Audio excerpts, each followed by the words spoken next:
Hi, so today I am fortunate to have Jeff Harmon, a seasoned veteran with 25 years of experience in marketing and communications. Jeff has held key roles at prestigious institutions such as the University of Illinois, Arizona State University, and the University of Missouri Online. He's now taken on the Chief Marketing Communications role at Southern Illinois University, Carbondale.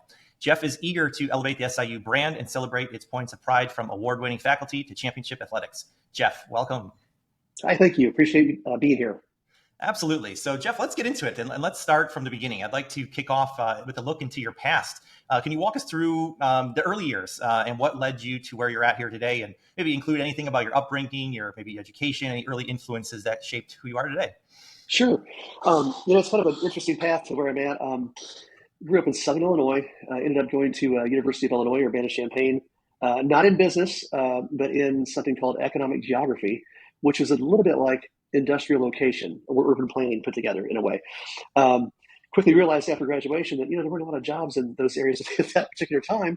So I ended up moving to Arizona and the Phoenix area and got into sales roles. And which was fine, and it gave me a lot of experience in talking with people and understanding customers' needs and trying to go back to the firm that you represent and try to meet those needs with your product. Um, so it was it really, as far as being determined to be successful, I'd have to go back to really my mom. My parents were divorced when I was young. Good people, both of them. My stepdad was an attorney, but I think my mother was really the driving force. And hey, you're going to do this. You're going to be successful. I'm going to make sure put you on the right path. And so that was kind of the if you inspiration per se came from that side, that part of the family, really. And my younger brother's very successful as well. He's in banking, president of Commerce Bank in St. Louis. And so we both, I guess, have a drive, and I think it must have come mostly from her. That's great. That's great. Yeah, I would agree. My mom's similar type of work ethic, and I think it just rubbed off on me as well. So I can definitely appreciate that. So growing up, I know it didn't sound like you originally had thought about going into marketing, but were there any early indications, maybe looking back now, did you have the lemonade stand or school fundraisers or anything like that that stands out as like, oh yeah, that I could see where that marketing connection came from? It's funny. Probably seen my dad actually start become an entrepreneur after he left the athletics realm. He was a athlete director of our high school. So, but then he went into sales and then became a bit of an entrepreneur. Invented a football dummy, basically because while coaching in a small town, Cairo, Illinois, there was a race issue, and many students all of a sudden were not at school anymore. So to practice blocking techniques in football, he had to build these dummies that were spring loaded, and so the blocker would hit him, and the dummy would come back and potentially hit the running back as he's trying to hit the hole. And so it's a real timing and training and technique situation. So it took a place of not having enough people to actually block. And then when he later in life, when he got the patent on that, begin to see how he marketed it, how attending trade shows with coaches, athletic directors, selling to pro sports teams, and all sorts of things. It was kind of inspiring to see that happen. I wasn't really interested in being in that industry necessarily, but I did see where I could move from sales into marketing and begin to elevate awareness for that product. So Right, that right. was kind Wow, of part of it. that's really interesting. So definitely had a need, a problem that he was facing, and solved the problem. So I mean, that's what we do, as marketers, right? So Absolutely. Yeah. great. How do we get to that right target audience? How do we get Yeah. our message in front of them? So Yeah, very interesting. So you mentioned this a little bit earlier that you were in marketing and sales, and I believe actually you were at a fitness company at one point, and then moved into maybe more software sales. What were some of those influences that you take away from those sales days that apply to what you're doing today? sure. Well, the fitness industry very competitive. We had a couple of stores, a lot of maintenance contracts around Scottsdale, Arizona, and Phoenix and Tempe, with gyms, and of course sold to homeowners. So that was a bit of a being general manager. It was sort of it ran the gamut from a little bit of sales to a lot of marketing, accounting, billing, all those sorts of things, and installations. All these little facets. So that opened my eyes to again really the struggle. How to best support sales with good marketing. And so we always were looking for new opportunities to do better outreach for that. Now in the software industry, that was really where I began to see myself as I really wanted to get into marketing solely. I was, I'm a data person, love analytics, KPIs, stuff like that, even before the web existed, right? So that's when I decided to go back and get my MBA because I thought that would give me the right skill set to really move into those director of marketing roles. And it worked out perfectly for me. So that's kind of how that happened.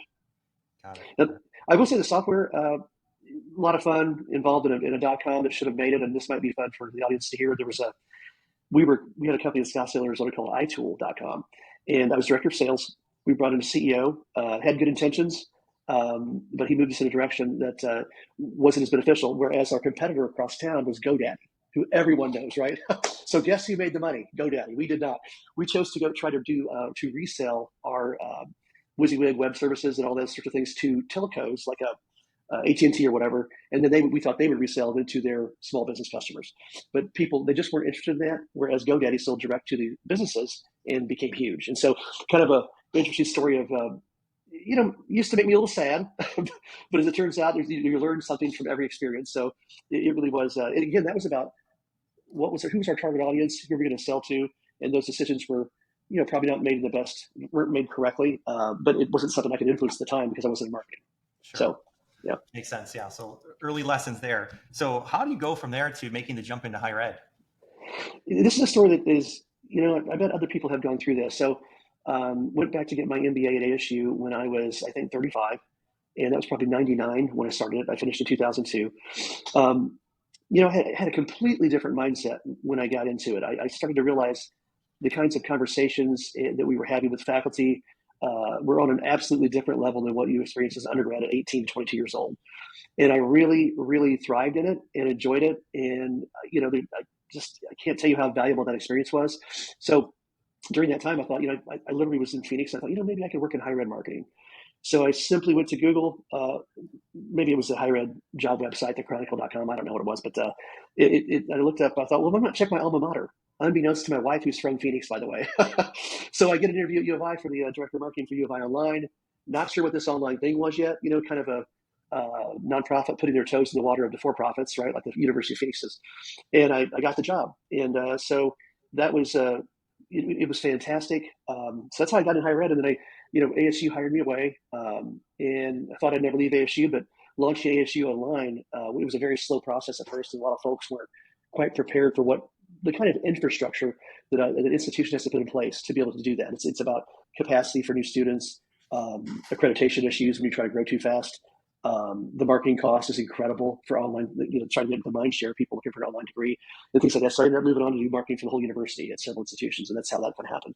Yeah, really haven't looked back since. I love it. One thing about higher ed is, as a marketer or an admissions representative, you are marketing something that can never be taken away from someone. I mean, it's a credential that even if it's not the most direct career-related credential in out there, which we know there are several that are not, you still have a piece of paper that means you really did achieve something special. And so every day you wake up thinking those kinds of things going to your job, it's really satisfying. Yeah, no, it's got to be really, really rewarding. That's a really interesting story about you shared that you were 32 years old. You went back for your MBA, and you said something that struck me is that it's a different conversation than when you were 18, 19, 20. And I'm curious to ask, like, if you would have gone for your MBA right after you graduated for your undergrad, do you think it would have had the same impact as it had, when you ended up going, years later? It would have had an impact, but just not the same at all. And it certainly wouldn't have probably influenced me to try to work in higher ed. Although I do know many people that did do their MBA or master's degree right out of college and things worked out the way they were hoping. So I may have ended up in a different industry altogether. But no, it's definitely a different situation. And I think for me, it was the right time for me to do that in my life rather than try to do it earlier. The life experiences and other things really sort of led me in that direction, I think, at the right time. Yeah, that's a great story. And I'm sure there's a lot of people out there that are contemplating maybe going back for the MBA and they think maybe they're too old or time's passed, and I think it's a great story, inspirational story there. So thank you for sharing that. No, you're welcome. So you've been in the higher ed now space for over 20 years. You were at the forefront of some of the online, things moving online. So whether it's the online piece or just marketing in general for higher ed, curious what you've seen change over that time period. Well, the competition has been ramped up considerably in the online space, and even with traditional students and transfers, not online. It's become more competitive because the market size is decreasing right now. So you've got for the next 5 to 7 years, I think we have what we call the enrollment cliff, but it's really more like a hill. It's going to be, there's less high school graduates just due to our population and when people chose to have children or when they didn't choose to have children in our society. So that's an interesting challenge. So we're getting very creative. Something else that's changed dramatically is people's perceptions of higher education and its value. And I'm sure everyone that would read this interview will agree with that. I personally, the value to me has never changed. I think it's something that people should be aspiring to do, and is going to be beneficial to anyone, no matter whatever uh, uh, profession they get into. But as we know, there are perceptions right now in some political arenas that where folks think they should just skip it altogether and become an entrepreneur or go into the trades. So that's a challenge as well. So we're trying to not only market our own brands, but in our programs, but also sort of market higher education's value in overall.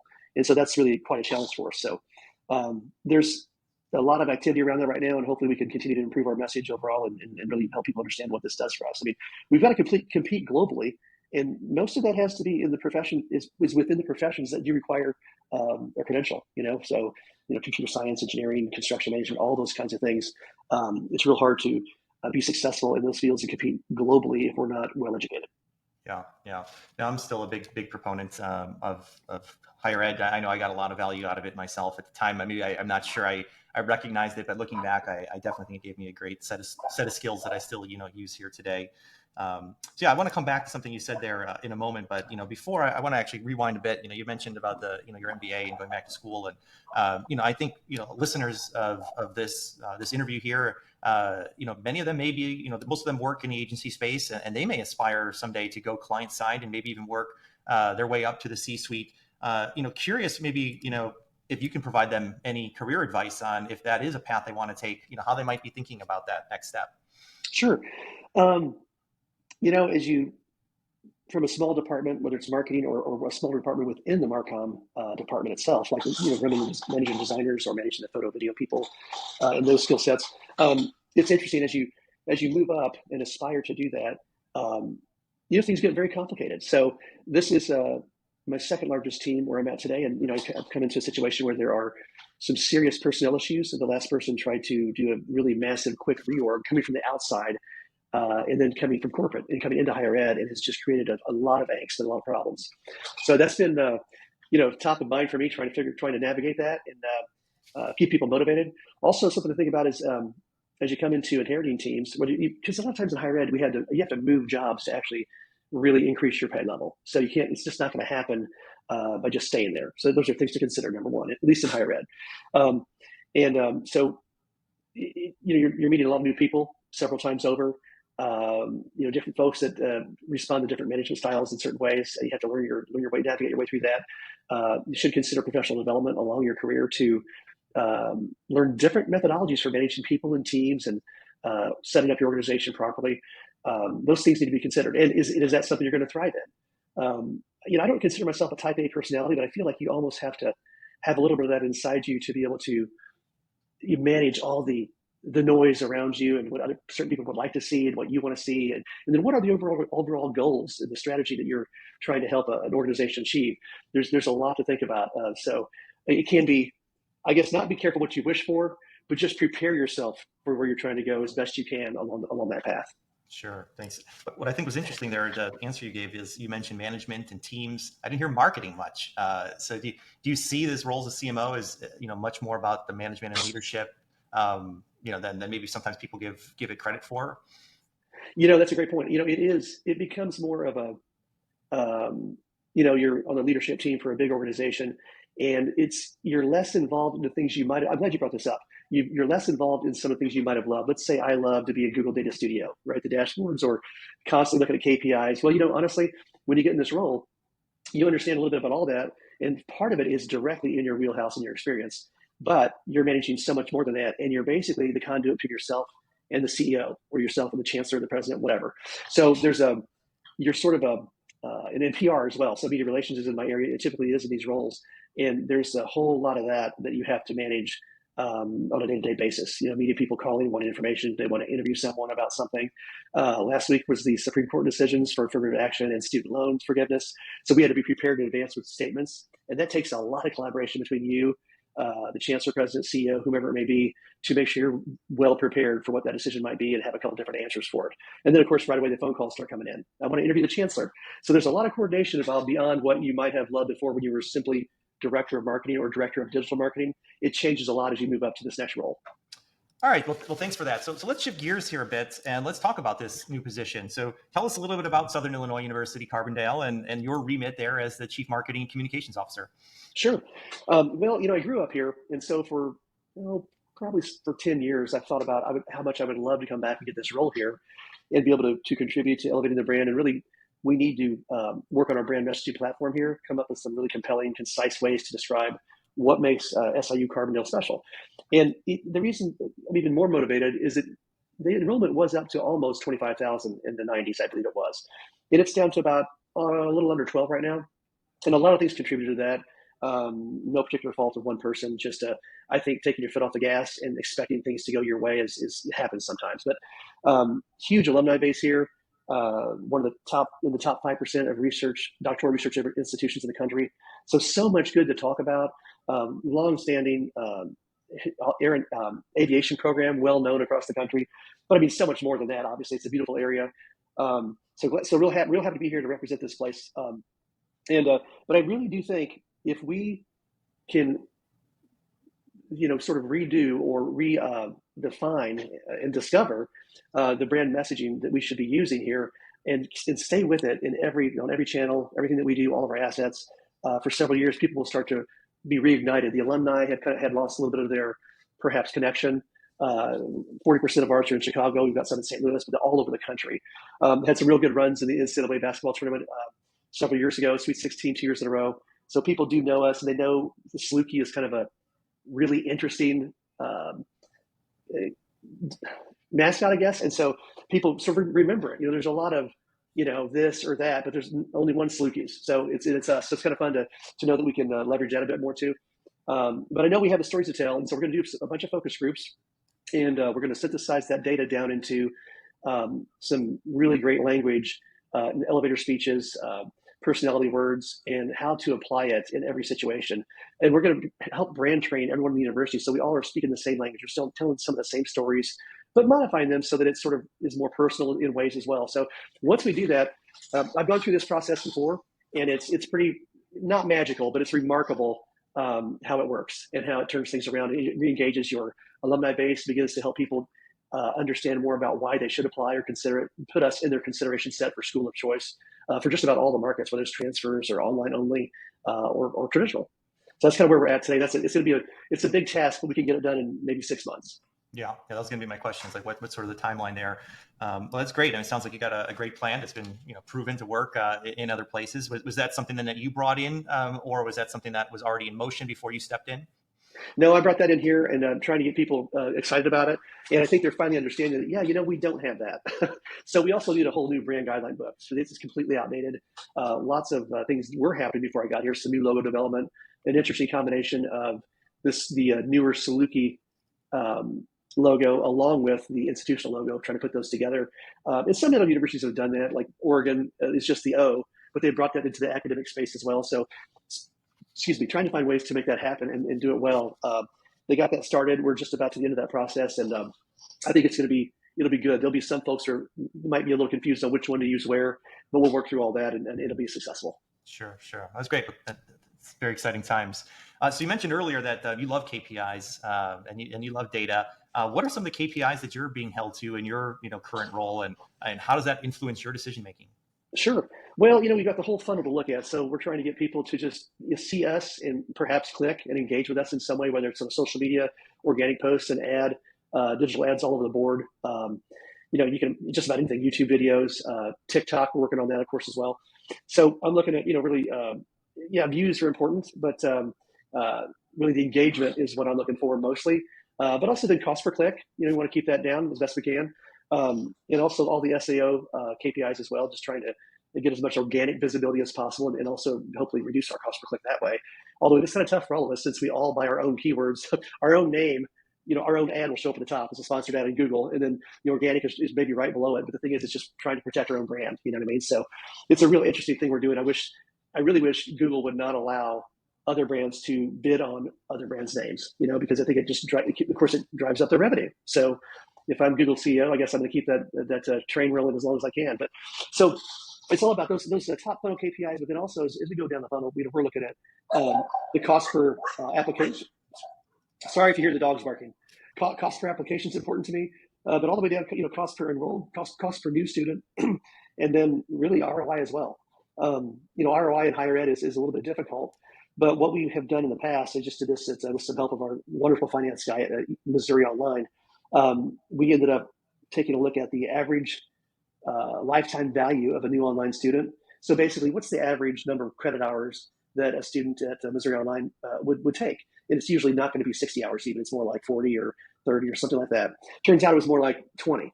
And then you multiply that by your credit hours for your online tuition, and you can kind of get the lifetime revenue and use that in your ROI calculation. So the key to this though is using a CRM like Slate or Salesforce, where you can pass those UTM codes or other ping data all the way down to, gosh, it looks like this student responded to this message, this app, this platform. I mean, that's how granular I want to go, but it's not always easy. But if you try, shoot for the best, and as far down that far as more precise as you can get, the better off you're going to be. That'll influence everything, right? And you'll really be able to precisely spend your dollars in a very efficient manner. So that's what I'm trying to do all the time. Sure. Yeah, it's very exciting and kind of creepy at times the way you're able to track some of these, but exciting times to be a marketer, no less. It is. We'll do it as long as they let us, right? Yeah, this is true. So I'm sure many in our audience here, well, I know that many of them do work already with higher ed institutions. Others that I've spoken with, it's a space that they want to break into. You obviously got a lot of experience. What key lessons or tips might you have for those that are looking to navigate this sector? Have some patience. Do come in with some ideas of where you want to go, but you've got to come in. You just can't do it all in 90 days. You can't change the organization completely. You really need to learn what assets you have in your team, what skill sets you have. Do we already use an agency? Do you want to keep that agency? Are they doing a good job for you? What's the track record? Really look back and see if you don't have an agency and don't need one, great. But many times you'll find out that, I've had this happen twice. Someone says, well, I'm the digital marketing manager. And while they're smart and really valuable, you find out that, gosh, they pretty much just log into Google and or Facebook and place the digital ads. It's just, there's the real expertise, the deep knowledge that is required to maximize your ROI. It just isn't there. And so you have to look elsewhere. And then folks can get a bit uptight about, well, is the agency going to replace me? No, they're not. No, we're going to work together. And that's your job, is to manage that relationship and make sure that they are doing what we need them to do. So I just say, really, I got too much in the weeds there, but come in to observe your folks, get to know everybody. And I mean, everybody. If you've got a team of 35, you need to meet them all. You really need to understand who they are. It's surprising the skill sets you'll uncover by asking questions, getting to know people, because they might be able to do something incredible for you if you move them to a different role. And I found people that are a graphic designer that I found out they love metrics, and they ended up wanting to get their MBA and move on and do what this role does. And it worked out that way. So really, listen and listen and learn, and then before you jump the gun, especially in higher ed, because people are very different in the way they approach their careers and their jobs. And you also have, people don't realize, you have civil service jobs, we call them in Illinois. Some of these are union related. The job descriptions can't just be changed. There's law around that. So there's a lot of things to learn. I've been in several states, so each state is different. So you have to pay attention to that. Be willing to be a little bit patient. Yeah. Great feedback. And a great segue too. You'd mentioned earlier about, your team and you're, inheriting, some folks, and tell us a little bit more about that team. Like what does it look like? What are they responsible for, and how maybe are you looking to evolve that team moving forward? Sure.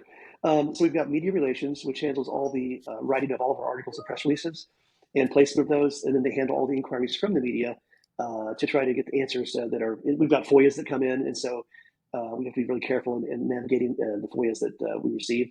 The legal team does handle a lot of that, thank God, but we do have to put the responses together. So that's one group, and that's can be a very high stress organization in the body of work. We've got the web team, of course. We have social media for the university. We have all the video and graphic design for the institution comes through us as well. And then we've got the advertising and marketing strategy for all the admissions. And so I'd call it customer acquisition, really. And that person that runs that department actually is sort of an in-house agency and uses a Centro basis and Google and social media as well, but a Centro basis to hit all to get all of our ads placed in the best possible way. And so this person is a KPI expert as well. So I'm really fortunate to have this role on our team, to be honest with you. It's been great. Yeah, it sounds like you got a lot of pieces in place. What about any external agencies? Are you currently working with any right now? If so, what capacity?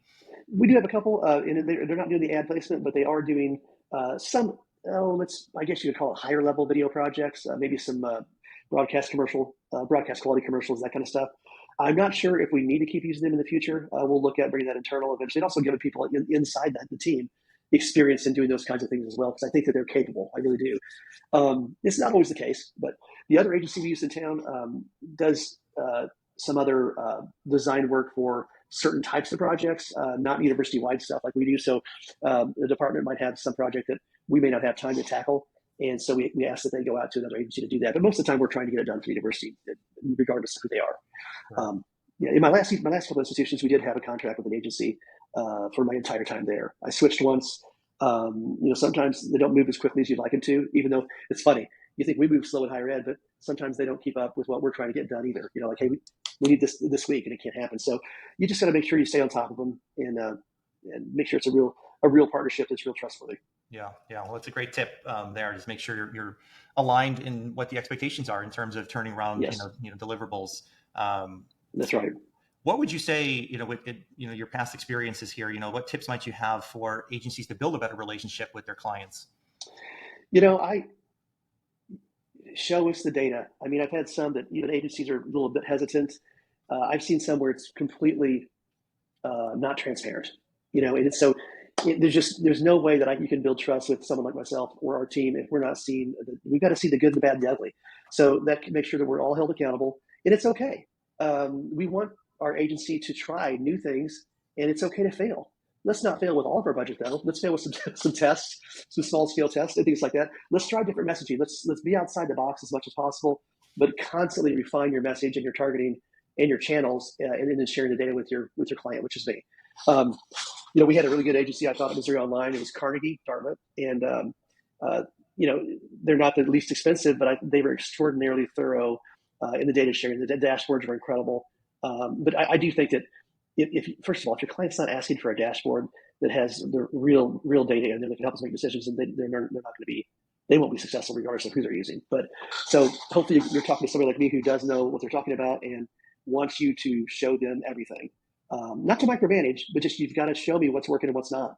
So, because I'm going to have to share that with the chancellor, so I want to say, hey, our agency's great. If they're not, I would give people a chance to improve. But eventually, if we haven't made some improvements and seen some moving the needle in the right direction, then we'd have to, think of another solution. Yeah, well, that's great insight. Yeah, the good, the bad, and the ugly, and just be transparent. That's it. It makes a lot of sense. Yeah, if you can't do something, it's okay to say it. Say I'm going to have to outsource this. That's fine. Let's just be on the level with this stuff. Yeah, that's great. So the marketing world is changing, faster than ever. All the rage now is everybody's talking about AI.